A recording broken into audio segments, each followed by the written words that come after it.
There were 42 people who held the title King of Israel or King of Judah. The church has taught you about maybe 5 of them. This is the story of the other 37, and what their silence says about the God who watched every single one of them. Here is what the tier list will not tell you. This is not a competition. It is a collapse. The institution of monarchy in Israel lasted roughly 450 years. Stretched across 2 kingdoms, 42 reigns, and ended in complete destruction, once in 722 BC when Assyria swallowed the northern kingdom whole, and again in 586 BC when Babylon burned Jerusalem and the Davidic dynasty effectively ceased to exist. By the time we reach the bottom of this list, you will have met kings who reigned for 7 days, kings whose only legacy was their method of assassination. Kings who introduced practices so destructive that the biblical text traces every subsequent generation's failure back to their single decision. And at least one king who is almost universally remembered as the worst in Israel's history, whose complete story the church has almost never told.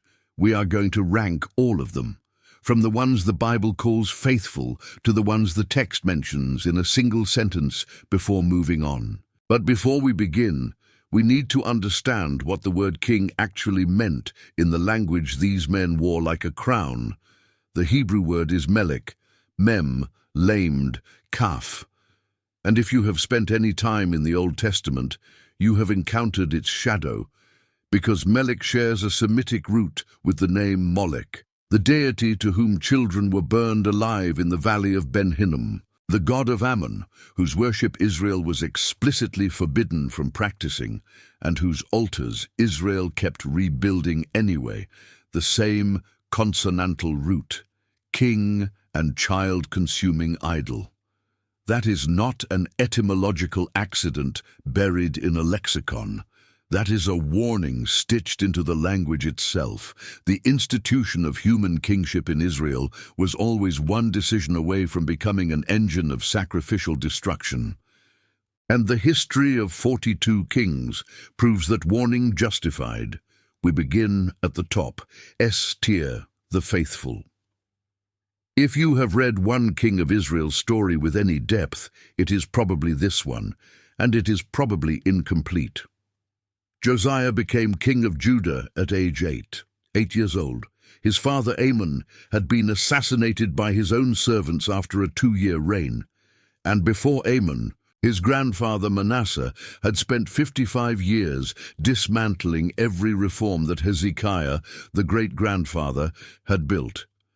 The boy who took the throne in 640 BC inherited a nation that had practiced child sacrifice in the valley of Hinnom, installed sacred prostitution in the temple precincts, and placed idols to Asherah, Baal, and the host of heaven inside the house built for the name of the Lord. He was 8 years old. The court that surrounded him had served his murderous father. The priests who advised him had accommodated 55 years of apostasy. He had no Torah scroll. He had almost certainly never heard the law of Moses read aloud. And yet, 2 Kings chapter 22 records that in the 18th year of Josiah's reign, he was 26 years old, a priest named Hilkiah discovered something in the temple during a renovation project. A scroll. We do not know precisely how long it had been lost. We do not know which rooms had been locked, which corridors forgotten, which generation had sealed a book behind a wall and walked away. What we know is that when the scroll was brought to Josiah and read aloud, the king tore his robes. The Hebrew word is kara. He ripped them, a gesture of mourning so visceral that the text lingers on it for 2 verses before moving to what Josiah said next, which was, "Go, inquire of the Lord for me, and for the people, and for all Judah concerning the words of this book that has been found. For great is the wrath of the Lord that is kindled against us, because our fathers have not obeyed the words of this book." He did not argue. He did not consult a committee. He did not explain that the practices of the previous 55 years had become normalized and therefore deserved cultural sensitivity. He tore his robes and asked, "What do we do now?" What followed was the most comprehensive religious reform in the history of the Israelite monarchy. Josiah tore down the high places. He burned the Asherah poles. He removed the male cult prostitutes from the temple. He destroyed the altars Manasseh had built in the temple courtyards. He defiled Topheth in the valley of Ben Hinnom, where children had been burned as offerings to Molech. He made it ritually unclean, polluted it deliberately so it could never be used for sacrifice again. And then he read the law of Moses to the entire nation, every word of it, publicly, out loud. And then he kept the Passover. 2 Kings 23, verse 22, records the editorial verdict. No such Passover had been kept since the days of the judges who judged Israel, or during all the days of the kings of Israel or of the kings of Judah. He was one of perhaps two kings in the entire history of Israel about whom the text says, "He did what was right in the eyes of the Lord, and he did not turn aside to the right or to the left." Josiah died in battle at Megiddo at age 39, facing Pharaoh Necho of Egypt. We do not fully understand why he went to war. The text in 2 Kings is brief. The text in 2 Chronicles 35 records that Necho sent messengers warning Josiah not to interfere, and that Josiah did not listen. And the chronicler's editorial note is that Necho's words came from God, and Josiah did not recognize them. He was 39 years old. The reform ended with him. Within 2 decades of his death, Jerusalem would be destroyed. That is the story the church tells correctly. But most sermons stop before verse 26 of 2 Kings chapter 23. Read it. "Still the Lord did not turn from the burning of his great wrath, by which his anger was kindled against Judah, because of all the provocations with which Manasseh had provoked him. The reform was real, the faithfulness was genuine, and it was not enough to stop what was coming." That is not a theological problem. That is the text telling you something important about the relationship between individual righteousness and inherited consequence. Josiah did everything right, and the country fell anyway. And this is where most sermons stop. We are not stopping here. Before Josiah there was Hezekiah, and if Josiah is the king who found the scroll, Hezekiah is the king who refused to stop fighting even when the medical prognosis was terminal. Hezekiah became king of Judah around 715 BC, inheriting a kingdom that had just watched its northern neighbor, Israel, the 10 tribes, get swallowed by the Assyrian Empire. Samaria fell in 722 BC. The northern kingdom ceased to exist. The international superpower now occupied the territory directly north of Jerusalem. And Hezekiah's father Ahaz had purchased a degree of Assyrian protection by introducing Assyrian religious practices into the temple. Hezekiah tore them out. 2 Kings chapter 18 records that he also broke something that had survived centuries of Israelite religion, the bronze serpent that Moses had crafted in the wilderness, the one lifted up to heal snakebite victims in Numbers 21.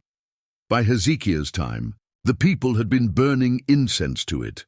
The serpent had become an idol, and Hezekiah smashed it and called it Nehushtan, a piece of bronze, nothing more. That took a particular kind of nerve. The object had Mosaic provenance. It had been carried through the wilderness. It appears in the book of Numbers as an instrument of divine healing. And a king looked at it and said, "It is bronze. We are not worshipping it." Later, in 701 BC, the Assyrian king Sennacherib invaded Judah and surrounded Jerusalem. His commander stood outside the walls and delivered a speech in Hebrew, deliberately in Hebrew, so the common people on the walls could understand, telling Jerusalem's inhabitants that their God could not save them, that every other nation's gods had failed to stop Assyria, and that resistance was futile. Hezekiah received the letter of terms. He spread it on the floor of the temple, and he prayed. That night, according to 2 Kings 19, verse 35, 185,000 Assyrian soldiers died in their camp. The cause is not explained. The Assyrian army withdrew. Sennacherib returned to Nineveh and was later assassinated by his own sons. Then Hezekiah got sick. The prophet Isaiah came to him and said, "Set your house in order, for you shall die." And Hezekiah turned his face to the wall and wept. The Hebrew phrase is, Vayasev panim el hakir. He turned his face toward the wall. In the ancient Near East, to turn the face away from the world was a posture of prayer so intimate it required removing yourself from the gaze of everyone else in the room. He wept, he prayed, and 15 years were added to his life. Hezekiah's flaw was pride. 2 Chronicles 32 records a moment when envoys from Babylon came, and Hezekiah showed them everything in his treasury, every weapon in his armory, every resource in the kingdom. It was an act of geopolitical naivety at best, strategic recklessness at worst. Isaiah told him bluntly, "Everything you showed them will eventually be carried to Babylon." And it was. But the man who spread the letter of an empire on the temple floor and wept with his face to the wall, he belongs at the top. That word in Hebrew, kara. He ripped his robes. Read that verse again, slowly. There is a third king who belongs in the top tier, and the church mentions him less than the other two. Asa reigned in Judah for 41 years, beginning around 911 BC. He removed the male cult prostitutes from the land. He removed the idols his predecessors had installed. He even removed his own grandmother Maacah from her position as queen mother because she had made an Asherah pole, and Asa cut it down and burned it at the Kidron Valley. That detail carries unusual weight. The queen mother in the ancient Near East held a formal, recognized political office. She was not simply the king's elderly mother. She held court. She had authority. And her grandson stripped her of that position because of a piece of carved wood. His failure came at the end. 2 Chronicles 16 records that when threatened by the northern kingdom of Israel, Asa sent gold and silver from the temple treasury to purchase a military alliance with Damascus instead of trusting God. The prophet Hanani came to him and said, "You relied on the king of Aram, not on the Lord." And Asa put Hanani in prison. Then he got a disease in his feet. The text adds, "Yet even in his disease, he did not seek the Lord, but sought help from physicians." That verse has been misread as a condemnation of doctors. It is not. The critique is the pattern. At the end, Asa systematically replaced dependence on God with strategic alternatives. First Damascus, then human medicine, not as a complement to faith, but as a replacement for it. The man who removed his own grandmother from power for idolatry spent his final years practicing the same substitution he had once condemned. His faithfulness was real. His failure was real. Now we descend a tier, the complicated. We cannot avoid him. Solomon ruled for 40 years, built the temple, wrote Proverbs and Ecclesiastes and, according to tradition, the Song of Songs. He was the son of David and Bathsheba already. The dynasty begins in complicated territory. His wisdom is not in question. His political gifts were extraordinary. His building projects transformed Jerusalem into a genuine ancient Near Eastern capital. And his failure is recorded with almost clinical precision in 1 Kings 11. He had 700 wives and 300 concubines. The text does not offer this as a sign of his prosperity. It offers it as the mechanism of his destruction. For when Solomon was old, his wives turned away his heart after other gods. The man who built the house of the Lord built high places for Chemosh, the abomination of Moab, and for Molech, the abomination of Ammon, on the hill east of Jerusalem, in sight of the temple. 1 Kings 11, verse 6, Solomon did what was evil in the sight of the Lord, and did not wholly follow the Lord, as David his father had done. That phrase, did not wholly follow, is worth sitting with. Not rejected entirely, not completely abandoned, did not wholly follow. the man who asked for wisdom above riches, who dedicated the temple with a prayer that remains one of the most theologically comprehensive passages in the entire Hebrew Bible, spent his final years maintaining shrines to child-consuming idols as political courtesy to his foreign wives. The kingdom split after his death. One decision by one king, or rather 1,000 decisions by one king, accumulated over 40 years, and the 12 tribes never reunited. And then there is Manasseh. And this is where the church's account ends, and this is not where the Bible's account ends. Manasseh reigned for 55 years, longer than any other king in Judah's history. He rebuilt the high places his father Hezekiah had torn down. He erected altars to Baal. He made an Asherah pole. He worshipped the host of heaven. He installed idols in the temple courts. And then he put a carved image inside the temple itself. He practiced divination and sorcery. He consulted mediums and necromancers. And 2 Kings 21 verse 6 records the sentence that made him the most condemned king in Judah's history.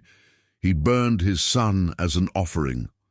2 Kings 21 verse 16 adds, "Moreover, Manasseh shed very much innocent blood, till he had filled Jerusalem from one end to the other." The later prophets traced the Babylonian exile directly to Manasseh, not to Jehoiakim, who rebelled against Babylon, not to Zedekiah, in whose reign Jerusalem burned. The text reaches back past those kings to Manasseh and says, this is where the trajectory was set. That is where 2 Kings leaves him, as a byword, as the reason for the fall of Jerusalem. But 2 Kings is not the only account. 2 Chronicles 33 tells the same story, the same idolatry, the same child sacrifice, the same installation of idols in the temple. And then it continues. The Assyrian commanders took Manasseh captive. They put hooks in him. The Hebrew says bachochim, fish hooks, a documented Assyrian torture practice for transporting prisoners. And they brought him to Babylon in chains. And in Babylon, in a foreign prison, Manasseh prayed. 2 Chronicles 33, verses 12 and 13. And when he was in distress, he entreated the favor of the Lord his God, and humbled himself greatly before the God of his fathers. He prayed to him, and God was moved by his entreaty, and heard his plea, and brought him again to Jerusalem into his kingdom. He came back. He removed the foreign idols. He repaired the altar of the Lord, and commanded Judah to serve the Lord. There is a document in Christian tradition called the Prayer of Manasseh. It is preserved in the Greek Orthodox Bible as a deuterocanonical text, a first-person prayer of contrition, 14 verses, attributed to the king who burned his son as an offering, and it contains one of the most devastating confessions of sin in all of ancient literature. I have sinned above the number of the sands of the sea. My transgressions are multiplied, O Lord, they are multiplied. I am not worthy to behold and see the height of heaven for the multitude of mine iniquities. The man who put an idol in the temple wrote a prayer that has been preserved for 2,500 years. 2 Kings does not mention the repentance, and almost no sermon in the evangelical tradition teaches the complete arc. Read both accounts, the fall and the return, the crime and the prayer, because the text gives you both, if you know where to look. B tier, the mediocre. The B-tier kings share a specific feature. The biblical text gives them a modified version of the royal evaluation formula. Not he did what was right in the eyes of the Lord, as his father David had done, but something qualified, something hedged. He did what was right in the eyes of the Lord, yet the high places were not removed. That phrase appears with enough regularity across the books of Kings and Chronicles that it constitutes its own category of failure. These kings did the main work. They did not introduce new apostasy. They maintained what their predecessors had built. But they allowed something to remain: the local shrines, the rural worship sites, the unauthorized offerings that the law had prohibited. Joash was 7 years old when he became king of Judah. His story begins in what should be a thriller. His grandmother, Athaliah, after the death of his father, attempted to kill the entire royal family and seize the throne herself. Joash survived because his aunt hid him in the temple, specifically in a side chamber, for 6 years while his grandmother ruled. At age 7, the high priest Jehoiada produced the boy, armed the temple guards, crowned him in the temple courts, and Athaliah was executed before she could reach a weapon. As long as the high priest Jehoiada lived, Joash did what was right. He repaired the temple. He restored the offerings. Jehoiada died at age 130, and then the officials of Judah came to Joash, and they convinced him to abandon the house of the Lord and serve Asherah and idols. Zechariah, the son of Jehoiada, the son of the man who had saved Joash's life, came to Joash and prophesied, "You have forsaken the Lord." And Joash ordered Zechariah stoned to death in the temple court. As Zechariah died, he said, "May the Lord see and avenge." This is the last martyr the Hebrew Bible names before the New Testament period. Jesus references him by name in Matthew 23, from the blood of righteous Abel to the blood of Zechariah, the son of Berechiah. Joash was assassinated by his own servants while recovering from wounds. The text notes almost pointedly, "His servants conspired against him and struck him down in his bed." He did what was right as long as someone else was doing it with him. The moment accountability was removed, the architecture of his faith collapsed. There is something uncomfortably familiar about that. Amaziah, son of Joash, came to power and executed his father's assassins, but he did not kill their sons, and the text pauses to explain why, because the law of Moses says you do not put children to death for the sins of their fathers. That is a moment of genuine legal fidelity, in a moment when vengeance would have been expected. Then Amaziah hired 100,000 mercenaries from the northern kingdom to help him fight Edom. A man of God came to him and said, "You cannot take Israel's troops, for the Lord is not with Israel." And Amaziah said, "But I already paid them 100 talents of silver." And the man of God said, "The Lord is able to give you much more than this." Amaziah sent the mercenaries home. He trusted God's word over the sunk cost. He won his battle against Edom. And then, after the victory, Amaziah brought back the gods of Seir, the gods of the people he had just defeated, and set them up as his own gods and burned offerings to them. The logic is impenetrable. He obeyed God when it cost him 100 talents of silver. Then he worshipped the gods of the people he had defeated, immediately after God had delivered the victory. Amaziah was eventually assassinated as well. The pattern holds. Uzziah reigned for 52 years. He built towers in Jerusalem. He fortified the walls. He had a well-trained army with weapons that the biblical text describes as machines designed to shoot arrows and large stones from the towers. Siege technology that seems strikingly advanced for the era. He sought God during the days of Zechariah the prophet, and as long as he sought God, God gave him success. And then, at the height of his power, Uzziah went into the temple to burn incense on the altar. That was the function of the priests, the sons of Aaron. Uzziah was not a priest. 80 priests entered the temple and told him so. He became angry, and as he raged at the priests with the censer in his hand, leprosy broke out on his forehead. He spent the rest of his reign in a separate house, cut off from the temple, unable to rule directly. His son Jotham served as co-regent. And now the detail that stops every careful reader. The year Uzziah died, Isaiah had his vision of the temple and the seraphim. Isaiah chapter 6 opens with it. "In the year that King Uzziah died, I saw the Lord sitting upon a throne, high and lifted up. The king who tried to enter the temple and was driven out by disease. The prophet who received the vision of the temple and was sent out as a messenger, both in the same space. One expelled, one commissioned, both in the same year. Setir, the forgotten. Here is where we enter the territory that almost no Sunday school lesson has reached. The northern kingdom of Israel had 19 kings. Of those 19, not one received a positive evaluation from the biblical text. Every king of the northern kingdom is described as having done evil in the sight of the Lord. Every single one. And most of them are known for nothing beyond their names and the sentence of condemnation.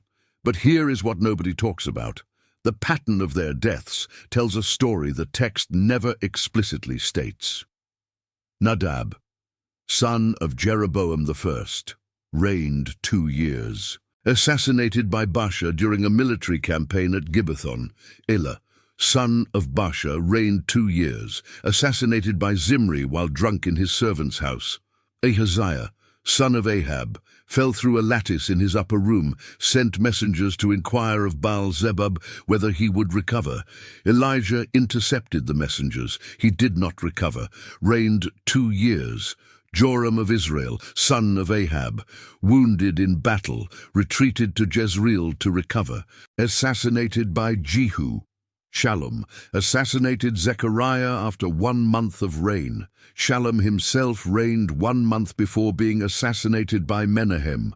The pattern is unmistakable. Dynasty after dynasty in the northern kingdom ended in assassination. Jeroboam's dynasty ended with the murder of Nadab. Baasha's dynasty ended with the murder of Elah. Omri's dynasty ended with the murder of Jehoram. Zechariah's brief reign ended in murder. And the text, at each assassination, notes the fulfillment of prophetic judgment.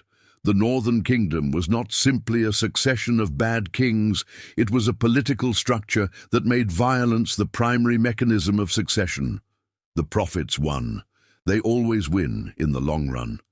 The northern kingdom ceased to exist in 722 BC, and every prophecy of judgment delivered against it proved accurate in every particular. D tier, the catastrophic. Every condemnation of every king of the northern kingdom uses the same formula. Every single one. He walked in the way of Jeroboam the son of Nebat, who made Israel to sin. Not simply he did evil in the sight of the Lord. Always the way of Jeroboam the son of Nebat, who made Israel to sin. Jeroboam I was not born to the throne. He was a servant of Solomon, an administrator, talented enough that Solomon put him in charge of forced labor. The prophet Ahijah found him outside Jerusalem and tore his new garment into 12 pieces and handed 10 to Jeroboam, telling him, God is going to tear the kingdom from Solomon's son and give 10 tribes to you. And God did. When Solomon's son Rehoboam refused to lighten the labor burden, the 10 northern tribes made Jeroboam their king. The division was a divine act of judgment against Solomon's idolatry. And Jeroboam, the man who had received the kingdom directly from God through a prophet, immediately invented his own religion. He made 2 golden calves. He set one in Bethel and one in Dan. And he said, Behold your gods, O Israel, who brought you up out of the land of Egypt. The echo is deliberate. The text needs you to hear it. This is the same sentence Aaron spoke over the original golden calf at Sinai. Jeroboam was not being creative. He was reaching back to the most catastrophic failure in Israel's wilderness history and institutionalizing it. He created his own priesthood, not from the tribe of Levi, but from whoever wanted the position. He created his own feast days, offsetting them from the Jerusalem calendar. He built his own shrine centers to replace Jerusalem. Why? 1 Kings 12 verses 26 and 27 tells you exactly why. In Jeroboam's own reasoning, if this people go up to offer sacrifices in the temple of the Lord at Jerusalem, then the heart of this people will turn again to their Lord, to Rehoboam king of Judah, and they will kill me. He was not a theological innovator. He was a politician afraid of losing power, and to protect his political position, he built an alternative religious infrastructure that lasted for the entire history of the northern kingdom and became, in the biblical analysis, the proximate cause of its destruction. This is the deepest form of political failure in the biblical record. Not active evil, but structural evil, the kind that outlives its inventor and produces destruction for generations. Ahaz of Judah is one of the few southern kings who rivals the northern kings in active destructiveness. He reigned 16 years. He burned his sons as offerings in the valley of Ben Hinnom. He sacrificed and burned incense on every high place and under every leafy oak. When the Assyrian threat became serious, Ahaz sent silver and gold from the temple treasury to purchase Assyrian protection, introducing Assyria not just as a political patron, but as a religious influence. He replaced the bronze altar before the temple with a copy of an altar he had seen in Damascus. He made alterations to the temple's furnishings, removing fixtures that had been installed in Solomon's time. Isaiah ministered during Ahaz's reign. He came to the king during a military crisis and offered him a sign, any sign from heaven or earth, as proof that God would deliver the city. Ahaz said, "I will not ask, and I will not put the Lord to the test." The text frames this as false piety. And Isaiah replied with what became one of the most contested prophecies in all of Scripture, "Therefore the Lord himself will give you a sign. Behold, the virgin shall conceive and bear a son, and shall call his name Emmanuel." The prophecy was delivered to a man who refused a sign. It became a sign for all of history. Ammon was Manasseh's son. He reigned 2 years. He did what was evil in the sight of the Lord, as his father Manasseh had done. But the text adds a detail that distinguishes him from his father. But he did not humble himself before the Lord, as Manasseh his father had humbled himself. In other words, his father's repentance was on the record. Ammon knew about it, and he chose the apostasy instead. He was assassinated by his own servants. He was 24 years old. His son Josiah was 8 when he took the throne. The throne passed from a man who refused to learn from his father's repentance to a child who would become the greatest reformer in Judah's history. There is a sermon somewhere in that succession. Most people have never heard it. Fiftir, the completely lost. And then we reach the kings the Bible mentions only to mark their passing. Zimri was a commander of half the chariots of Israel. He assassinated King Elah while Elah was drunk in his servant's house. He became king. He reigned for 7 days. When the Israelite army, encamped against the Philistines at Gibbethon, heard that Zimri had killed the king, the army proclaimed their commander Omri king instead. Omri marched the entire army to Tirzah, the capital. Zimri, when he saw the city was taken, went into the citadel of the king's house and burned it over himself. 7 days. Assassination, counter-coup, suicide by fire. The Bible gives Zimri 4 verses. But here is the detail nobody mentions. One of those 4 verses contains the standard royal evaluation formula. The text applies the same verdict to Zimri's 7-day reign that it applies to kings who reigned for 55 years. He did evil in the sight of the Lord, walking in the way of Jeroboam, and in his sin which he made Israel to sin. 7 days, full royal condemnation. The biblical text does not grade on a curve for brevity. Every morning of every reign was accounted for. That is either terrifying or comforting, depending on where you are standing. Shallum assassinated Zechariah, the last king of Jeroboam's dynasty, after Zechariah had reigned 1 month. Shallum himself reigned 1 month before being assassinated by Menahem. The Bible records his name, his act, his duration, and his death. Nothing else. He is a sentence, he is a month, he is a name in a genealogy that most Christians will never read. And yet, he was someone's son. Someone crowned him. Someone recorded his month of reign with enough precision that we know it was not 2 months or 3 weeks, but 1 month. Exactly. The precision of biblical record-keeping is its own kind of theological statement. Every reign, however brief, however catastrophic, however forgotten, was measured. Pekahiah, son of Menahem, reigned 2 years. He was assassinated by Pekah, his military commander, in Samaria, in the citadel of the king's house, with 50 men of Gilead helping. Pekah served 20 years before being assassinated by Hoshea. We know almost nothing about Pekahiah except his parentage, his duration, and his method of death. He is not mentioned in any prophecy. He is not cited in any New Testament passage. He is not the subject of any archaeological discovery. He reigned 2 years. He was killed in his own citadel. His killer served 20 years before dying in the same way. This is the deepest tier of this list. Not the villains, not the reformers, but the administrators of an already condemned institution. Men who held a title that the prophets had already pronounced doomed in a kingdom that God had already decided to remove from the land. But here is the detail that changes everything about this entire list. The institution of monarchy in Israel did not begin with a plan. It began with a demand. 1 Samuel chapter 8 records the elders of Israel coming to Samuel and saying, "Give us a king to judge us like all the nations." And God said to Samuel, "They have not rejected you. They have rejected me from being king over them."